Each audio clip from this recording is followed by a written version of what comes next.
in acting. Kamusta ang una mong sapak? Yes. I've had a yes. I've had a few acting bits before Roja, pero Roja is my first full-blown show, and I was a bit surprised to be a part of Roja kasi nga, as Ate Mai said, it's action-packed. So parang, talaga ba? Kaya mo na magka-action din? So parang, at first I was intimidated, but as I got to know my role, Ice Mercado, I'm an influencer with ABC, sila in video, I was like, okay, let's see. And honestly, I had fun, and I wouldn't have so much fun if it weren't for the cast. Honestly, and the whole team, Dreamscape team, they really welcomed me into my very first show. So I'm very grateful that they're here to guide me as a baguhan. Oh my goodness. Ang dami kong natutunan, ang dami kong na-experience, at ang dami kong naramdaman. And to be able to feel that in real life is tells so much about the show itself. So kung papanoorin niyo ng Roja mismo, doon mo din mararamdaman sobrang daming emotions.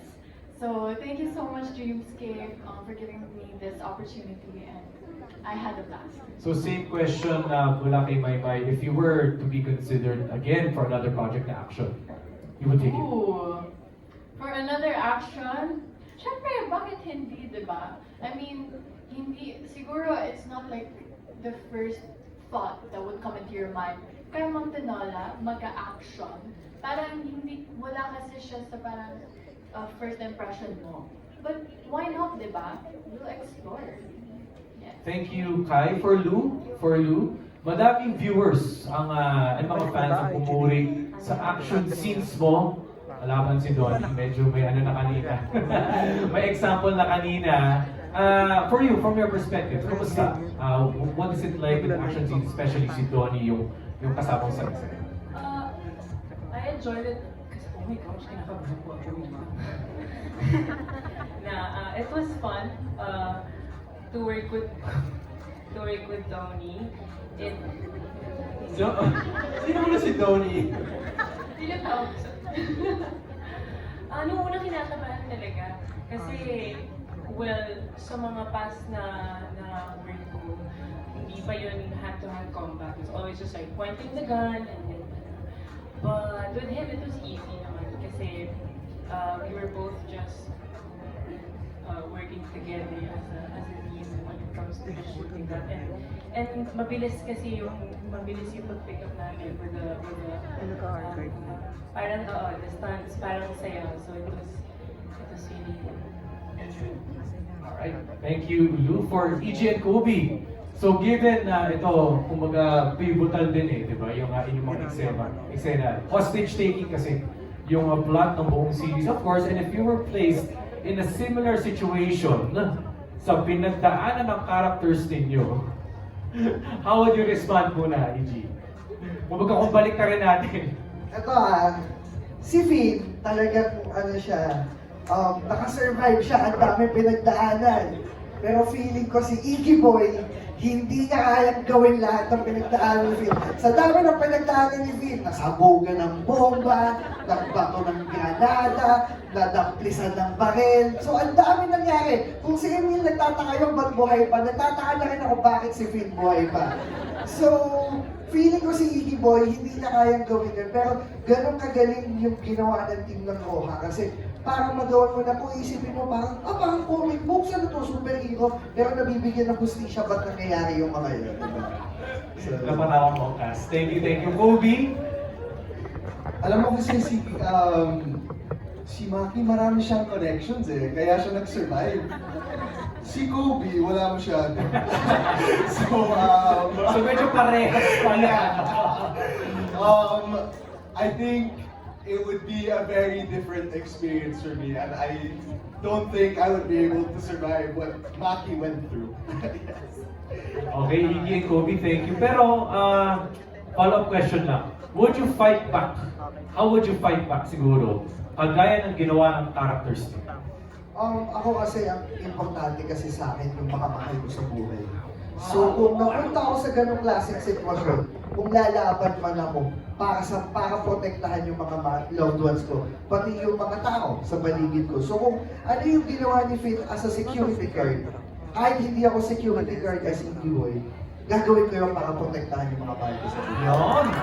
Kobe. Ang galing. Para sa pamilya, Kobe. Same answer. Same answer. Family Family. is my motivation. Of course. So I think they would be the ones that would keep me going. Yeah. Thank you, Kobe. Now for Micah. How was it doing almost half of the series ng naka-swimsuit, ng naka-bathing suit? How challenging was that?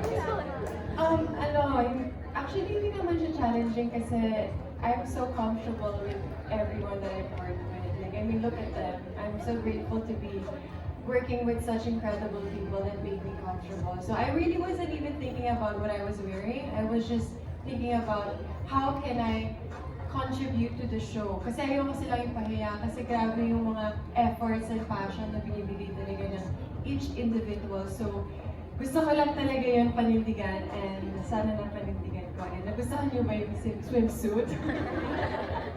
Thank you, Micah. Thank you. Now, balik ako kay Kyle. Kyle, maganda ang chemistry ninyo ni Kai. Do you consider working with her?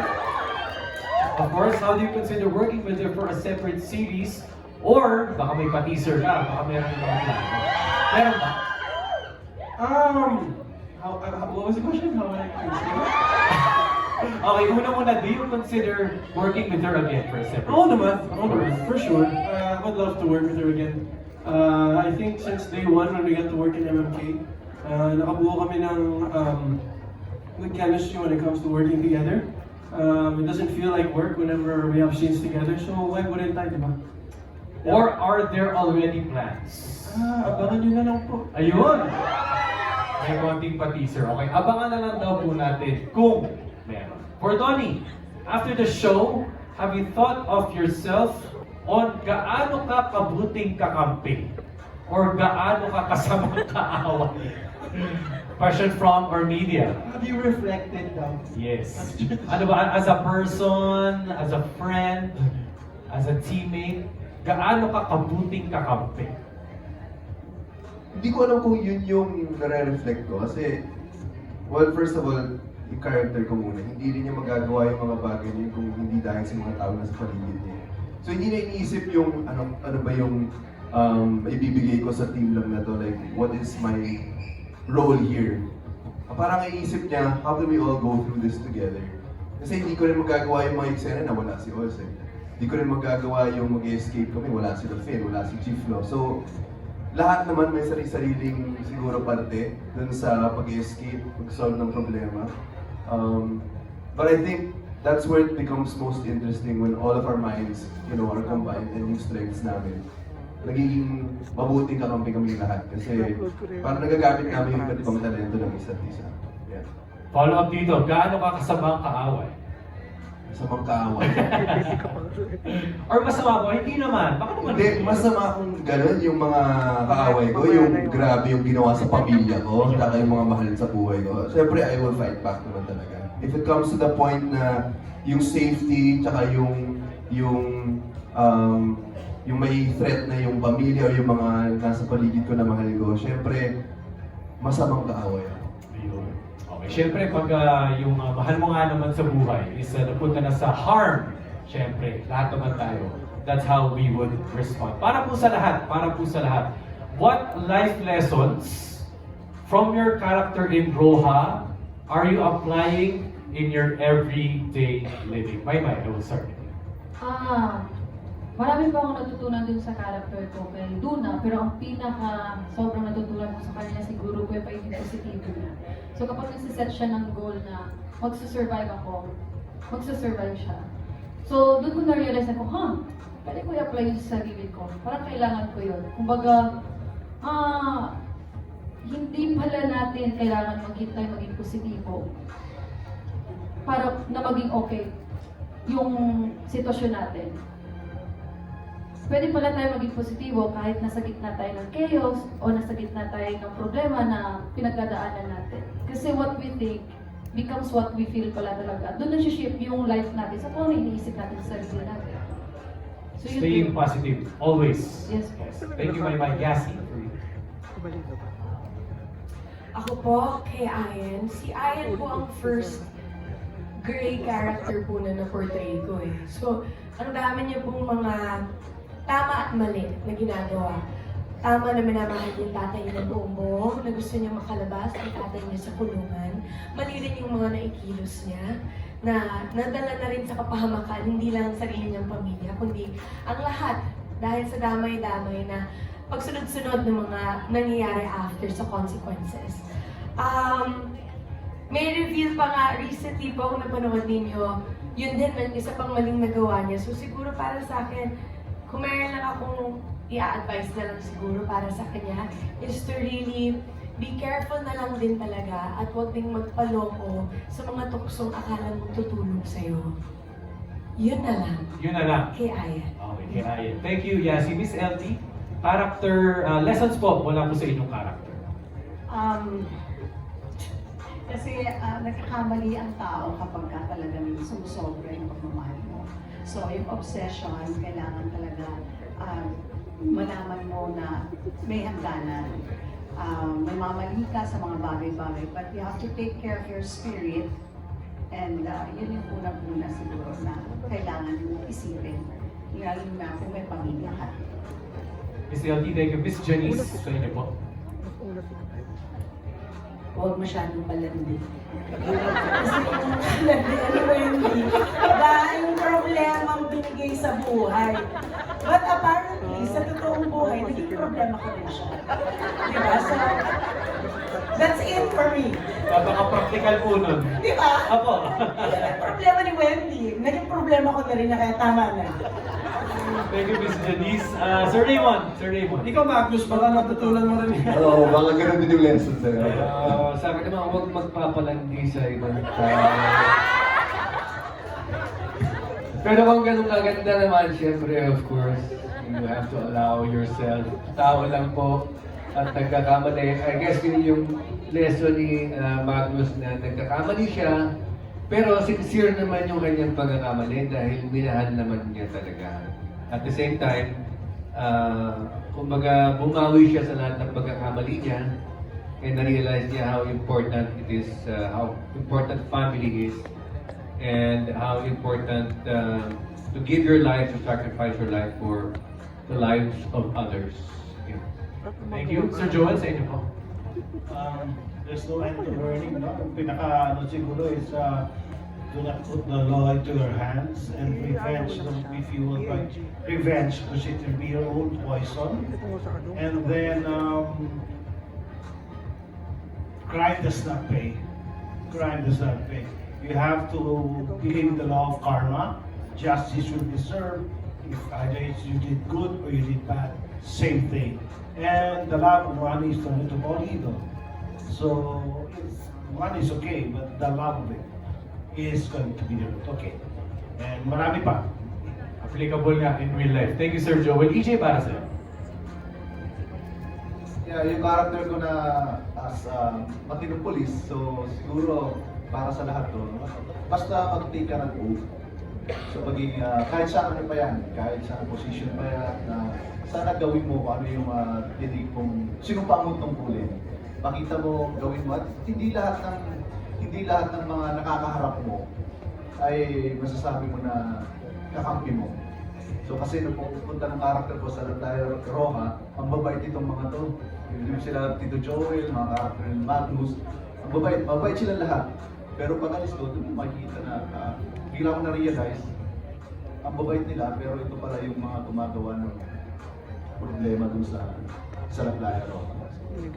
Thank you, EJ. Kai, for you, lessons from your character that you apply to real life. I guess it's Ice's optimism and integrity. Kasi ang dami din pinagdaanan ni Ice. Kasi pupunta lang naman siya sa La Playa Roja para mag-vacation. And wala siyang intention to gulo ng buhay. Pero bigla na lang ang dami nangyayari kay Ice. Kaya her optimism and integrity integrity is what kept her alive.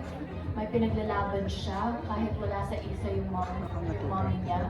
Pero siya pa rin yung iniisip niya. Kaya I believe that's what kept Ice surviving in the Playa Roja.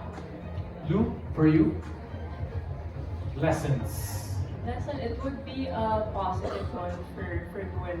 Sobrang sa is a strong woman. And minsan, even now, pag I feel like I'm weak or I'm a very emotional person.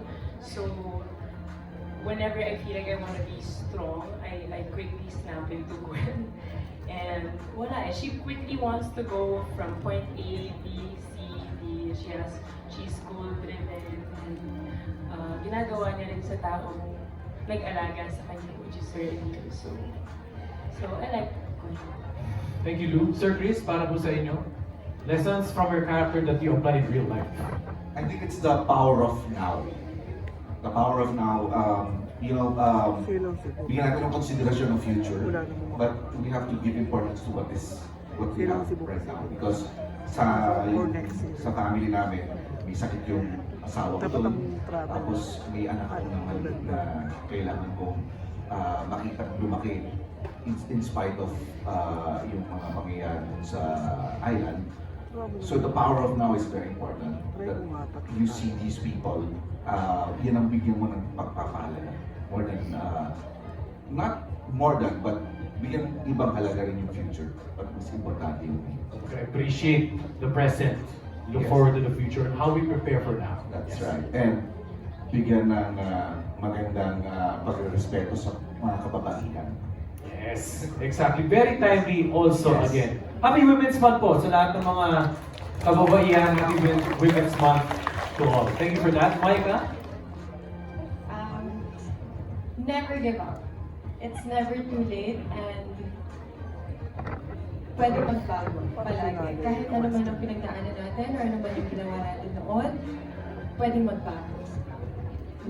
Thank you. Iggy? Ang natutunan ko sa character ni Finn, walang mali sa paggawa ng tama. Kasi kung nasa tama ka, and kung ang pinaglalaban mo ay para sa kabutihan, wala kang talo doon. Diba? And kung gagawa ka naman ng kamalian, agaya kami, wala naman kami kinalaman sa kung ano man dilemang pinagdadaanan nila Emil. Pero damay-damay kami lahat. So malaki, so yung mga choices mo, yung mga decision mo sa buhay, na posibleng mali, magkakaroon yan ng malaking consequences. Hindi lang para sa'yo o sa mga taong apektado, kundi para rin sa mga tao sa paligid. So, yun po. Walang mali kung sa paggawa ng tama. Yes. Yes, ang ganda lang. Kobe? To always be humble, grateful, and to never be big-headed. Kasi I think that's something that Maki had to learn along the way as being a hostage. And that's something I apply to my everyday life. I'm a very private person, and I like to stay grounded always. Always feet on the ground. Okay, so again, I will ask a question for everybody. This time, going back. I'll go back to you. I'll stick with you, Kobe. If you were to redo Roja, which character would you like to portray and why? I would love. Magnus, di ba? Sabi mo, si Magnus. I want to play Magnus. I really want to play Magnus. I love. Sample nga, sample.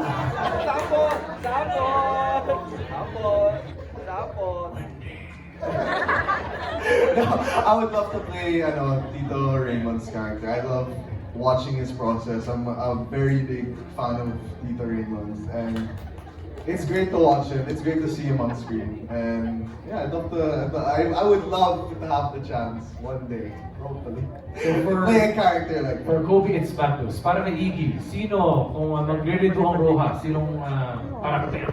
Ako pangarap ko isa sa mga alagad ni Emil Padua.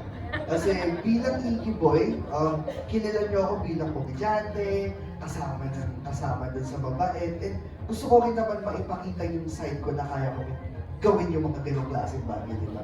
So, gusto ko mapakita yung talento ko bilang kontrabida. Yun. Okay, thank you. Micah, for you? Siguro sa akin, Si Luna. Kasi the way my also portrayed Luna was beautiful. And woman empowerment. So, I'm for Luna. Micah, thank you, Sir Chris. Para sa inyo. Sa akin, gusto ko yung role ni Maki. So yun, kasi parang spoiled brat eh. Lou, for you. Parang ang hirap ang batae naman. Mayroon akong isang scene na kita with Iggy Boy. So gusto ko maging si Phil. Kasi na-trauma talaga siya dun sa Bombay. BTS Ano ko yung na. feeling na, BTS same tayo. So gusto ko yung feeling na, yung hindi naman na natatalaban ng kahit ano. Okay. For you, EJ? Emil. Gusto ko talaga yung character ni Tito Joel Torre kasi ang dami ko nang nagawang serye pero hindi pa ako nakakagawa ng ganun. So in-imagine ko yung sarili ko paano ako mag-prepare para magawa. Kasi yung presence niya sa show and of course yung wisdom ng character niya, ang bigat din ng role niya. So sabi ko, paano ko, sobrang challenging sa akin pag nakagawa ako ng ganun. And very fan talaga ako ni Tito Joel Torre. Like ko nang sinasabi, sabi ko, at this age, sabi ko, ngayon, sabi ko, gusto ko yung puntahan kong career parang Joel Torre. Kasi ang dami niyang ginagawa mga teleserye na talagang tumatatak. And yun, very fan ko talaga ako ni Joel Torre. Emil. Okay. Of course, we're all fans. Thank you, EJ. For Kai. Ako, actually, si Sais. I actually wanna be Lou's character kasi the only girl in a group of bad boys. So again, woman empowerment, but I cannot empower naman what Sais and what Sais fights for. Pero may hugot naman din si Sais. And fantasy ko yun, yung action, widow type role. So, Nice. Thank you, Kai. Sir Raymond, sa inyo po. Kinuha na ni EJ si Edwin Padua. Gusto ko, Pwede naman. kasi gusto ko yung mga intense na mga role eh, you know. Iba talaga yung intensity eh, yung range mo eh. You can be good, tapos biglang totally bad, pero may puso kang malalim. Kaya kung ako tatanungin mo, yung role ni Greta.